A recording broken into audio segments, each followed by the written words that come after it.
The morning was peaceful at my mountain cabin until I saw a crowd of HOA board members marching toward my lot, led by none other than Karen, their loudest voice. She waved a stack of papers and shouted that my cabin violated community rules and that the HOA had voted to seize the property for neighborhood development. Neighbors stood behind them, some confused, others too scared to speak up. They thought I was just a cabin owner with no real power, but they couldn't have been more wrong. I let them rant, their threats growing louder, until Karen tried to step onto my porch.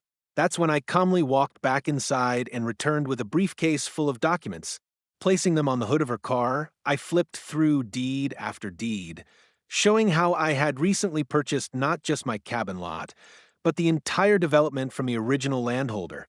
Every HOA member's home now sat on land I owned. Silence fell as the reality sank in. They weren't confronting a homeowner, they were standing in front of their new landlord. Karen's face turned pale, her confidence crumbling as I explained that their rules no longer applied.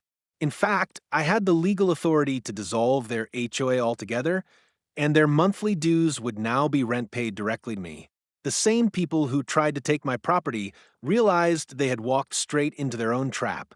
Some board members begged for leniency, while others looked down in shame, realizing their arrogance had destroyed their control. With one move, I flipped the power dynamic, reminding them that property rights cut deeper than HOA intimidation. They stormed my land demanding my cabin, only to discover they now lived under my terms.